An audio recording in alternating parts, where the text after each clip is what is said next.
Sarah Mitchell hadn't slept in 3 days. The 24-year-old clutched her 6-month-old daughter Emma closer as she shuffled down the narrow airplane aisle. Her worn canvas bag kept slipping off her shoulder, and her eyes burned with exhaustion. She was heading home to Pittsburgh after her mother's funeral. The hospital bills had taken everything. Now she was returning to face an empty apartment and an uncertain future. As she reached row 14, the man in the window seat looked up from his newspaper. David Richardson was 58 with silver hair and the kind of calm presence that comes from decades of navigating boardrooms. He noticed Sarah's trembling hands as she struggled to lift her bag into the overhead compartment. "Let me help you with that," he said quietly, standing to take the bag.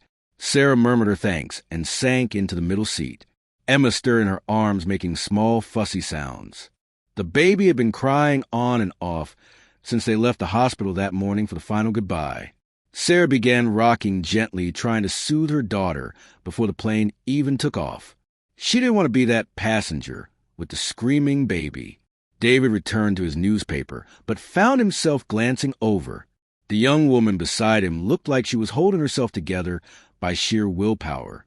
When the plane reached cruising altitude, Emma finally quieted. Sarah's head began to droop as exhaustion won its battle against worry. She jerked awake twice fighting it, but her body had reached its limit. The third time her head tilted, it came to rest on David's shoulder. He felt the weight and glanced down. Sarah was fast asleep, her face finally peaceful. Emma dozed contentedly against her mother's chest. David carefully set his newspaper aside. He recognized that kind of exhaustion.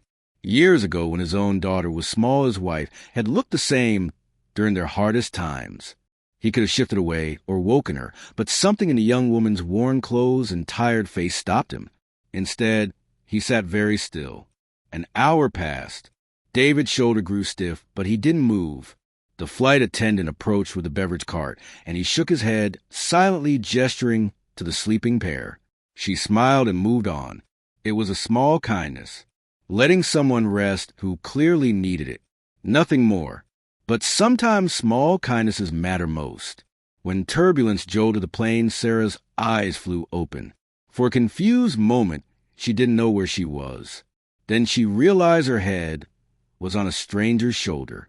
"Oh my God," she gasped, sitting up straight. "I'm so sorry." Her face flushed red with embarrassment. "Please don't apologize," David said gently. "You clearly needed the rest."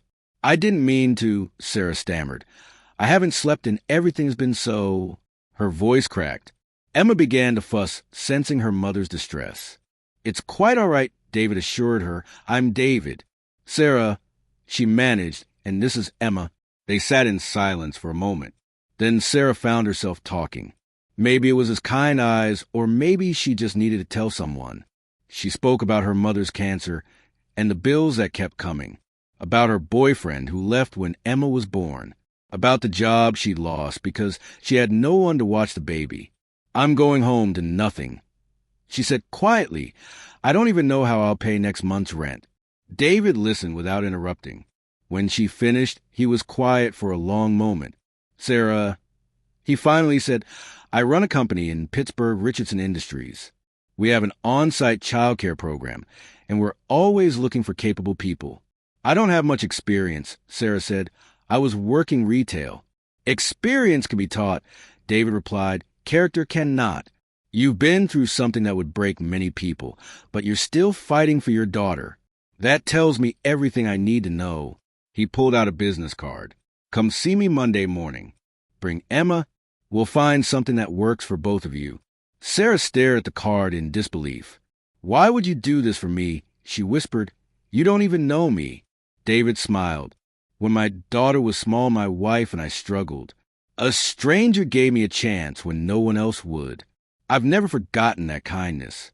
Maybe it's my turn to pass it along." Tears spilled down Sarah's cheeks. "Thank you," she breathed. "You have no idea what this means." When the plane landed, David helped Sarah with her bag again. As they parted at the gate, he squeezed her shoulder. "Monday morning," he reminded her, "and Sarah, get some sleep this weekend. You've got a fresh start coming." Sarah watched him disappear into the crowd. She looked down at Emma, who gazed up at her with trusting eyes. For the first time in months, Sarah felt something she'd almost forgotten. Hope. Sometimes grace arrives in unexpected moments. A stranger's shoulder. A listening ear. A second chance when you need it most. Sarah would later tell people that her life changed on that flight. Not because of grand gestures, but because someone chose kindness when they could have chosen indifference. And David would say he received far more than he gave. Because sometimes the greatest privilege is being able to help someone find their way. If this story touched your heart, please like, share, and subscribe to hear more stories of hope and kindness. Leave a comment telling us about a time a stranger's kindness changed your day.